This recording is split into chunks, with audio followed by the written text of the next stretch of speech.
हाँ जी, नमस्कार दोस्तों। कैसे हो आप सभी लोग?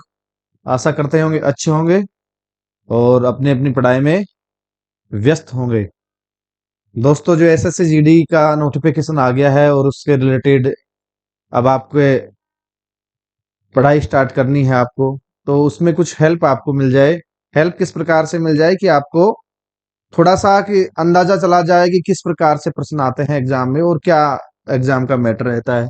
अपने लक्ष्य के लिए जोशीले और जुनूनी बनिए, विश्वास रखे, परिश्रम का फल सफलता ही है। अपने लक्ष्य के लिए क्या बनिए? जोशीले और जुनूनी बनिए और अपने आप पे विश्वास रखिए और इसका निश्चित रूप से आपको सफलता मिलेगी। मैं बिना कोई समय लगाए हुए आपको एसएससी जीडी का जो पहला पेपर आया था उससे स्टार्ट करता हूँ और कम से कम भी कोशिश रहेगी मेरी 76। खैर क्वेश्चन पेपर तो करा नहीं पाऊं, लेकिन आपको कुछ महत्वपूर्ण महत्वपूर्ण इसमें से पेपर हैं वो सारे करवा देंगे। तो पहला प्रश्न आप हमारा आपके सामने है। पहला प्रश्न कुछ इस प्रकार से है। एक दुकानदार, क्या है जी? दुकानदार। एक दुकानदार है। एक दुकानदार अपनी वस्तुओं पर 40% की छूट देता है। देखो बेटा, नोट करते रहना। कितने प्रतिशत की छूट देता है? 40%। और उसके बाद भी 20% का लाभ अर्जित करता है। 40% की छूट देता है और 20% का लाभ अर्जित करता है। 2400 अंकित मूल्य वाली एक वस्तु के लिए दुकानदार कितना क्रय मूल्य भुगतान करेगा? आपको तीन चीजें दे रखी, एक चीजें पूछ रहे हो। क्या दे रखी है? दुकानदार अपनी वस्तुओं पर छूट कितनी देता है? 40% तो बट्टा देता है, ठीक है। और इसके बाद 20% का क्या प्राप्त करता है? लाभ। और अंकित मूल्य कितना दे रखा है? 2400। वो आपको पूछा क्या है? क्रय मूल्य पूछा है। तो क्रय मूल्य और अंकित मूल्य में एक ही संबंध होता है। वो संबंध किस प्रकार से होता है? ऊपर तो क्रय मूल्य होता है और नीचे क्या होता है? अंकित मूल्य होता है। ये किसके बराबर होता है? 100 माइनस छूट बटा 100 प्लस में लाभ और माइनस में प्लस माइनस लाभ या हानि। कुछ इस प्रकार का ये सूत्र होता है, ठीक है। अब मेरे पास में क्रय मूल्य ज्ञात करना है, तो क्रय मूल्य x, अंकित मूल्य का मान मेरे को कितना दे रखा है? 2400 दे दिया। जो दे रखा है उसको लिख लो। छूट कितने की दे रखी है? 100 माइनस 40 बराबर 60 लिख देता हूं। और यहाँ पे कितना लाभ कितना अर्जित करता है? तो 100 प्लस में 120 लिख देता हूं। अब इससे ये कट जाता है। कट गया जी, बोलो जी कितनी बार कट गया? ठीक है। वैसे देखो सीधा ही काट लो ना इसको, 600 इसके 2 से। तो x बराबर क्या आ गया आपके पास में? ये तो आ गया आपके पास में 2400 बराबर कितना? ये 1/2। इससे ये कट गया 1200। x का मान कितना आ जाना चाहिए? x बराबर आ गया 1200। कितना आ गया बेटा? 1200। x का मान 1200, तो इसका उत्तर कितना हो जाएगा? 12। तो ये लो, इसका आंसर हो गया, ठीक है। तो इस प्रकार से ये सीधा प्रश्न है। चलते हैं दूसरे क्वेश्चन की तरफ। दूसरा क्वेश्चन कुछ इस प्रकार से है। दूसरा क्वेश्चन कह रहा है कि एक व्यक्ति की आय कितनी है? 95,000 रुपए। उसका व्यय कितना है? 75,000 रुपए। यदि उसकी आय 18% और व्यय व्यय 12% की वृद्धि होती है, तो उसकी बचत में कितने प्रतिशत की क्या होगी? वृद्धि। देखो जी बेटा जी, ध्यान रखना चीजों से। आय और व्यय का प्रश्न आ जाए तो लिख लेना आप सीधा सीधा। क्या लिख लोगे? क्या कह रहा है? ये आय, ये व्यय हो गया और ये क्या हो गई? इसकी बचत हो गई। आय, व्यय और बचत, ये तीन चीजें हो गई। एक आय होगी, एक बचत होगी और एक क्या हो गया? व्यय। आय तो कितनी दे रखी है इसने? ये लो, 95,000। व्यय कितना दे रखा है? 75,000। तो बचत कितनी हो जाएगी? 20,000। कितनी हो जाएगी? 20,000 की क्या हो जाएगी? बचत हो जाएगी, ठीक है। अरे आय और व्यय बचत वाला प्रश्न है भाई साहब, बचत करना सीखो, ठीक है ना। मतलब कम बचा रहा है बेचारा, ठीक है। 20,000 ही बचाता तो कम ही बचाता है, ऐसी कोई बात नहीं है। बोल तुम लोग फिर कहोगे सर मास्टर जैसी बात करते हो तुम तो, ठीक है। ये अब यहां से क्या कह रहा है बेटा, उसकी आय में कितने प्रतिशत की, 18% की वृद्धि हो जाती है। रुपए ज्यादा मिलने लग गए, कितने, 18%। तो इसका 18% बढ़ाओगे आय को, यदि 18% यहां से बढ़ा लेता हूं मैं, देखो ये ठीक है, मेरे पास में 95,000 पहले थे, इसका 18% बढ़ गया तो 118 बटा कितना हो गया, 100। अच्छा, इसको सोल्व कर लेते हैं। इसको सोल्व करने के लिए देखो मैं आपको एक छोटा सा तरीका बताता हूँ। ये कितना है मेरे पास में, यहां से देखो दो जीरो से तो दो जीरो कट गया। अब कितना है, मान लो ये मेरे पास में कितना है, 95। जीरो तो बाद में कर लेंगे गुणा, कोई दिक्कत नहीं है। ठीक है, 95 को बेटा मैं 100 माइनस का 5 लिख सकता हूँ, नहीं लिख सकता, और इसको गुणा कर देता हूँ मैं 118 से। जब इसको यहां से गुणा करूंगा तो इसका मान तो कितना आ गया, 11800। ठीक है, और इसका मान कितना आ गया, अच्छा एक जीरो और बच रहा था तो वो और साथ में ही लगा लेते हैं, कोई बड़ा इश्यू नहीं है। माइनस 8 पंजे 40, एक जीरो तो आएगा, 8 पंजे 40, 5 एकम 5, 5 और 4 कितने हो गए आपके पास में, 9 हो गए, और 5 एकम 5 हो गया, ये हो गया 5। ठीक है, इसमें से घटा दो, ये कितना बच रहा है, कितना बचेगा भाई देखो, जीरो में से जीरो, जीरो में से जीरो, 10 में से एक। ठीक है, बच गया कितना, यहां से 7, तो इसका मान आ गया 2, और आ गया आपके पास में एक और एक। ठीक है, 1,12,100, इसका मान तो कितना आ गया, 1,12,000, और कितना आ गया, 100। इसमें भी वृद्धि होगी, इसमें क्या कह रहा है, ये 75,000 है और इसमें वृद्धि हुई 12% की। जब बेटा इसमें 12% की वृद्धि होती है तो 112 हो गया, दो जीरो से दो जीरो कट गया। इसको 75 को इससे गुणा करेंगे, 7 पंजे 5, 5 दूनी 24, इसका मान आ जाएगा बेटा 84,000। कितना आ जाएगा, 84,000। ठीक है भाई, इसको 12% बढ़ाएंगे तो इसका मान कितना आ जाना चाहिए, 84,000। अच्छा बोलो गुरुजी, आप तो रट के आए हो या फिर आपने कैसे याद हो, अरे बेटा रट के नहीं आया, इसका देखो 100, इसको 12 7 से गुणा कर लो, ठीक है, और इसको 5 से गुणा कर लो, तो अलग अलग, या फिर 100 को इससे 75 से 100 को गुणा कर लो, और एक बार 75 को 12 से गुणा कर लो, आपका सीधा हो जाएगा, दोनों को जोड़ लो। ठीक है, कोई बड़ा इश्यू नहीं है। अब इसमें सर माइनस निकालेंगे इसको, तो मेरे पास में कितना आ गया, ठीक है। अच्छा, 12,000 तो ये हो गया, और मेरे पास में 6,000 ये, तो 28,000 कितना हो गया, 100। मेरे पास में 28,000 कितना आ गया, ये 100, 28,100 आ गया। पहले बचाता था बेटा कितना, 20,000, पहले कितना बचा रहा था, 20,000, अब बचा रहा है कितना, 28,100। तो इसमें वृद्धि कितने की हो गई, 8100 की वृद्धि हो गई। और ये वृद्धि किस पे हुई है, अब तो उसकी बचत में कितने प्रतिशत की वृद्धि दर्ज की गई। अरे भैया, बचत पहले तो ये करता था, अब ये करने लग गया, तो इसमें वृद्धि कितने की हो रही है, इस 20,000 पे ही तो हो रही है, और गुणा किससे कर दूंगा, 100 से, दो जीरो से दो जीरो, दो जीरो से दो जीरो, इसका मान आ गया 40.5। 40.5% की क्या हो गई, वृद्धि हो गई। ये लो, सीधा क्वेश्चन था, कोई बड़ा इश्यू था ही नहीं।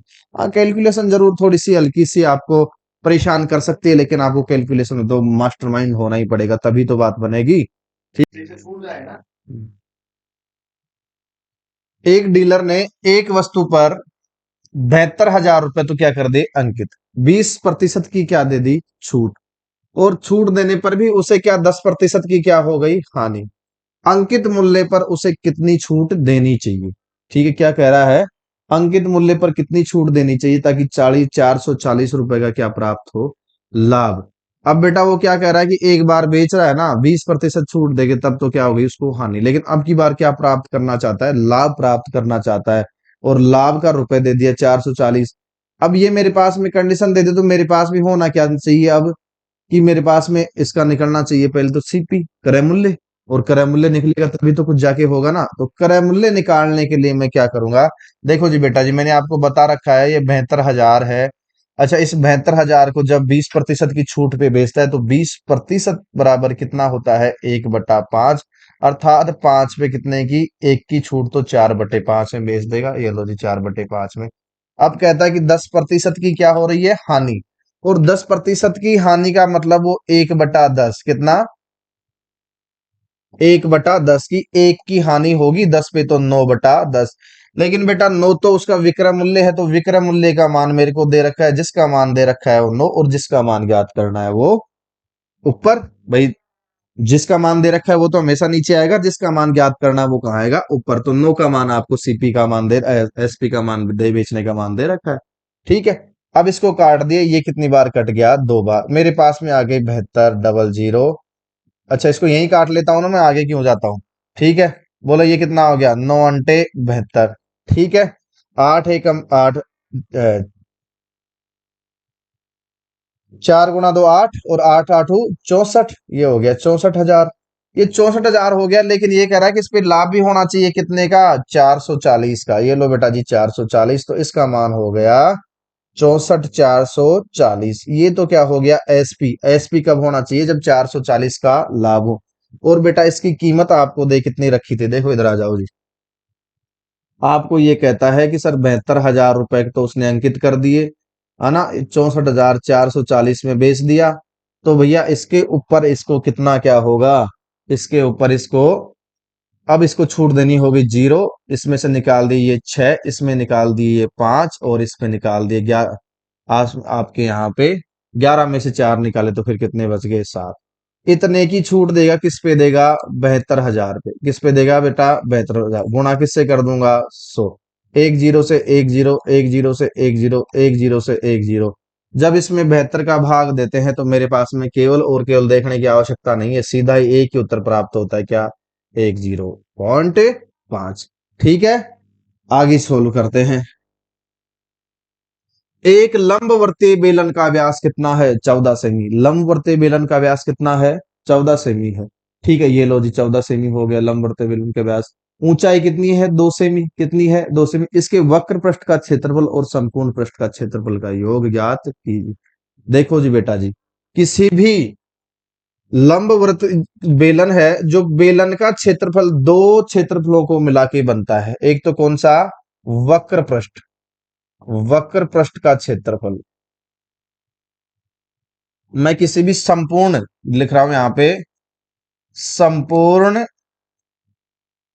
बेलन का क्षेत्रफल, क्या, क्षेत्रफल।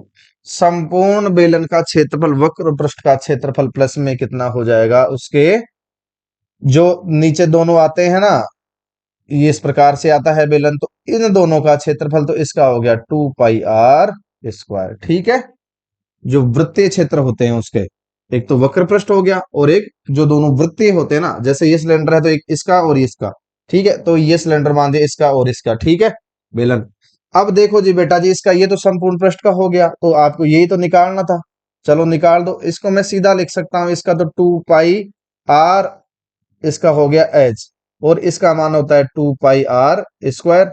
अब बेटा इसका हो गया 2 πr, एच प्लस में आर।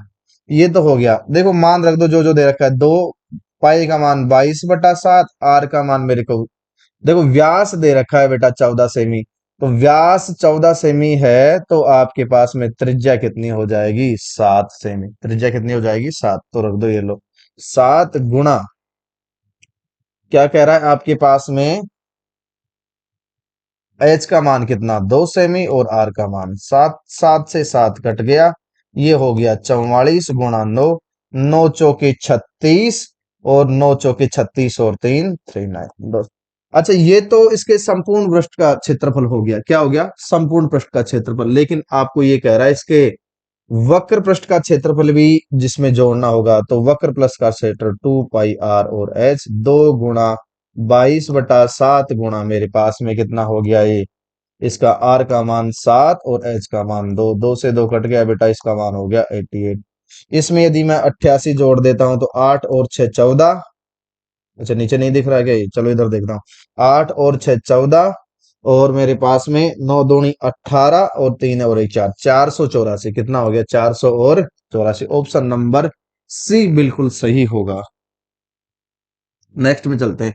एक व्यक्ति स्कूटर द्वारा 64 किलोमीटर की चाल से एक निश्चित दूरी तय करता है। किससे करता है, एक निश्चित दूरी तय, 64 किलोमीटर की चाल से एक निश्चित दूरी तय करता है, और वह साइकिल चलाकर 60 किलोमीटर की चाल से प्रारंभिक स्थल पर लौट आता है। तो पूरी यात्रा में उसकी औसत चाल। बेटा औसत चाल करने के लिए सीधा सीधा मैंने आपको बता रखा है कि सूत्र नहीं यूज लेना है जब तक सूत्र की आवश्यकता नहीं पड़े।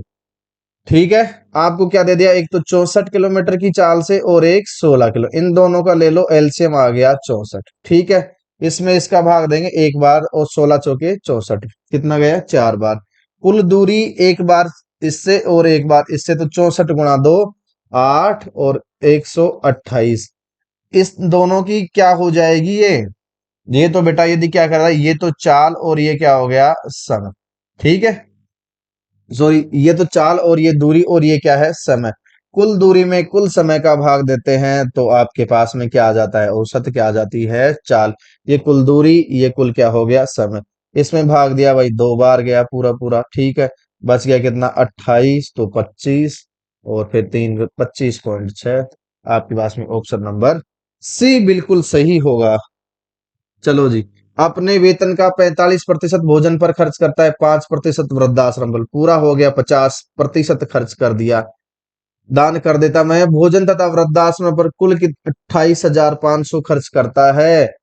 अरे भैया 50% मतलब दे रखा है 28,500, पेन चलाने की आवश्यकता नहीं थी। 28 दूनी कितने 56 और एक कितना हो गया 57। बिल्कुल देखते ही उड़ा देते बेटा। ये ऐसे प्रश्नों में ही तो टाइम बचाया जाता है। ठीक है।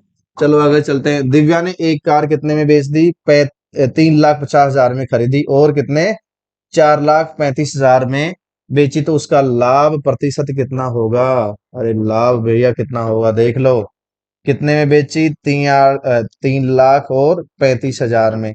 लाया कितना था 3 लाख और कितने में 50,000 में। जीरो जीरो जीरो, इसमें से 5 से 5 और 13 में से 5 निकाले तो 8।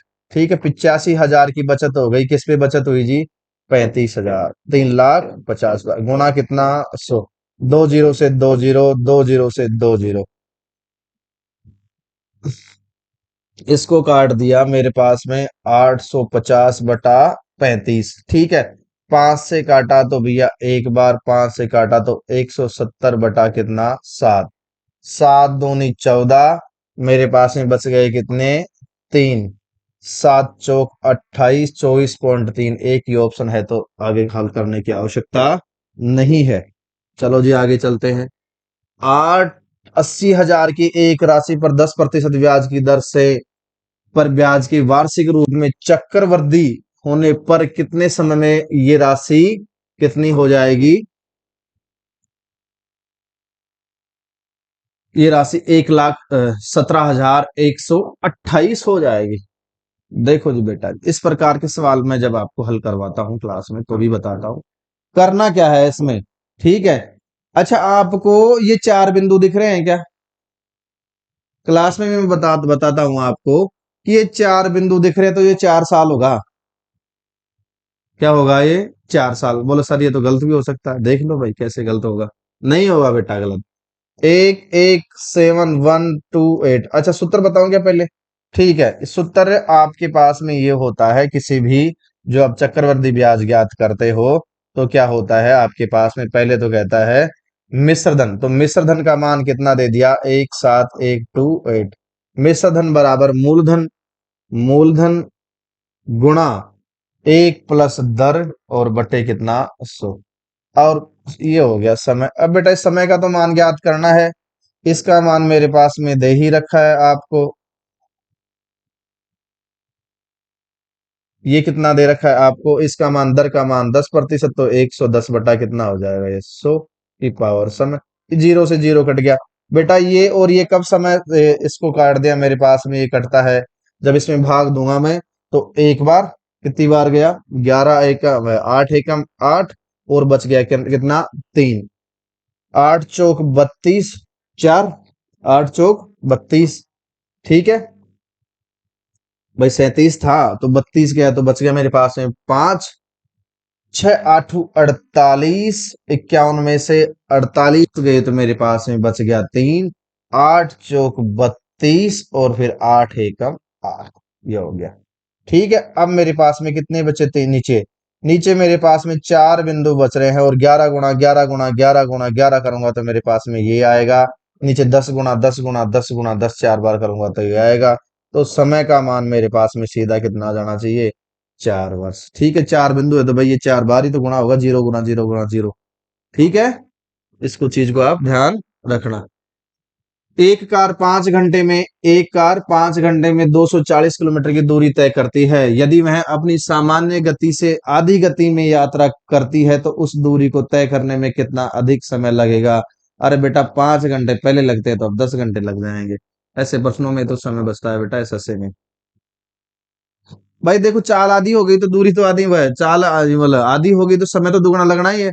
मान लो आप आधे घंटे में पूछते थे, अब आधी आधी धीरे धीरे जाओगे तो धीरे धीरे जाओगे तो दूरी तो कम लगेगी, इसमें तो कोई बात है ही नहीं। 40 और 50 के बीच कितनी अभाज्य संख्या है? 40 और 50 के बीच में 3 अभाज्य संख्या। कौन सी? 41। ठीक है, और कौन सी? 43, और कौन सी? 47। चलो जी बेटा जी, आ गई, ये तो बिल्कुल सिंपल क्वेश्चन था। 5 घंटे सुबह 9 बजे घंटी वाला प्रश्न आ गया बेटा। घंटी वाला प्रश्न ध्यान रखना।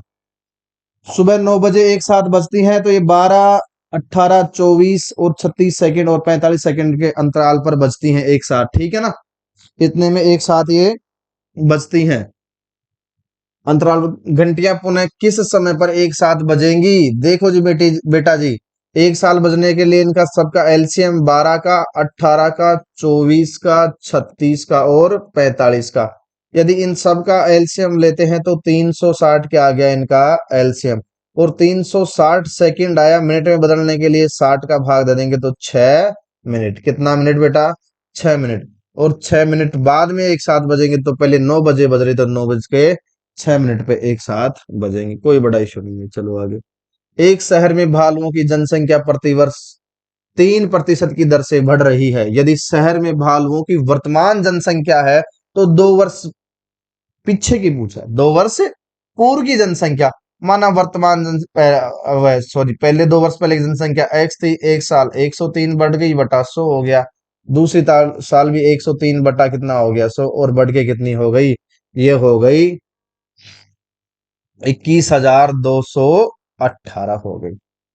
शकल तो कुछ समझ में आ रही है बेटा? क्या आ रही है? इसको काट लो 103 से। 103 से काटा तो 206 हो गया। ये लो जी, 206 2 बार कट गया, भाग टूट की बिंदु आ गए।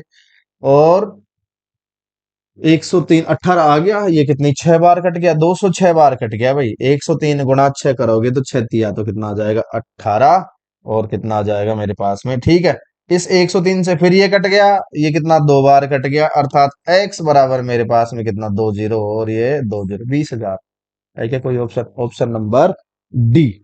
ऑप्शन नंबर डी सीधा है, कोई ज्यादा बड़ा इश्यू नहीं है। ठीक है, 5 महिलाएं एक काम को 8 दिन में पूरा कर सकती है, जबकि 8 बच्चे उसी काम को 10 दिन में पूरा कर सकते हैं। 2 महिलाएं और 4 बच्चे काम को कितने दिन में पूरा करेंगे? पहले बात तो भाई साहब इनकी क्षमता निकालनी पड़ेगी, और क्षमता निकाल के फिर क्या करना पड़ेगा? पूरा काम निकालना पड़ेगा, और फिर लास्ट में जिसकी पूछ रहा है उसकी सबकी क्षमता निकालनी पड़ेगी। कोई बड़ा इशू नहीं है, छोटा सा देखो आप बस इन चीजों का ध्यान रखना कि 4 महिलाएं, 4 वुमेन कितने दिन में? 8 दिन में काम करते हैं, और वही काम 8 बालके, 8 बॉयज 10 दिन में करते हैं। यहां से इनकी क्षमता आ जाएगी, 8 से 8 कट गया, 4 से कितना कट गया? 2। ये वुमेन बटा बॉय, महिलाएं कितनी? 2 काम 2 क्षमता, और बॉयज की कितनी? 1 क्षमता। यदि बेटा यहां से टोटल वर्क निकाले तो टोटल वर्क इसी से निकाल लो। 5 महिलाएं कितने दिन करती हैं? 8 का। 5 महिलाएं, एक महिला की क्षमता 2 है और काम कितने दिन करती हैं? 8 दिन। तो टोटल काम कितना हो गया? 80। टोटल वर्क कितना हो गया बेटा? 80। अब आपको 2 महिलाएं और 4 बच्चे को काम कराना है। ठीक है, 2 महिलाएं, एक महिला की क्षमता 2 काम, और 4 बच्चे तो 4, एक बच्चे की क्षमता, सॉरी 4 बच्चे, एक बच्चे की क्षमता 1। तो टोटल क्षमता कितनी हो गई? 8। टोटल काम 80, और बेटा टोटल क्षमता 8, तो काट दिया तो 10 दिन में काम कर देंगे भाई साहब। कितने दिन में? 10 दिन में। ये लो, बिल्कुल सीधा प्रश्न था। बस आपको कॉन्सेप्ट ध्यान होना चाहिए कि करना क्या है। ठीक है, मोहन एक टेबल को कितने में? 2832 में बेचता है, जबकि उसका लाभ 18% है। कितना है बेटा? 18% है। तो टेबल का क्रय मूल्य क्या होगा? टेबल का क्या ज्ञात करवा रहा है? क्रय मूल्य। 2832 किसका मान दे दिया बेटा? 118 का ही। किसका दे दिया? 118 का। 118 का भाग दे दिया 32 में, गुणा कितना है? 100 है। अच्छा बेटा, अब देखो यहां से तुम लोग कहते हो सर कैलकुलेशन थोड़ा सा यदि आपके दिमाग में ना, तो ये भी आपके 1 सेकंड में हल हो जाता है, ये प्रश्न ज्यादा इशू नहीं था। देखो, अब ये 8 चौके 32 कितना होता है? 8 चौके 32, और ये 5 आ रहा है, ये 8 आ रहा है, ये 4 आ रहा है। ठीक है, लेकिन लास्ट में ये कोई नहीं कट रहा, तो 2 जीरो तो होने ही चाहिए थे, अर्थात ये 2 जीरो तो होना ही चाहिए, और लास्ट में क्या मिलना चाहिए? 4। ये आपके पास में सीधा प्रश्न सोल्व हो गया। ठीक है, क्या हो गया? सीधा प्रश्न सोल्व हो गया, कहीं देखने की आवश्यकता ही नहीं थी तुम लोगों को। चलो जी अगला प्रश्न, अरे ये तो कट गया भाई। ठीक है, ये क्या टाइपिस्ट की गलती है। बाकी बेटा अभी थोड़ा क्या है, समय का भी अभाव है, और बाकी जो क्लास रिकॉर्ड करके नेक्स्ट टाइम इसमें नेक्स्ट पार्ट ले आएंगे। आपकी जो 5-6 क्वेश्चन बचे हुए हैं, आज के लिए धन्यवाद। और आप शानदार तरीके से पढ़ाई करते रहे, इसी तरीके से मुस्कुराते रहिए, हंसते रहिए और पढ़ाई करते रहिए। धन्यवाद।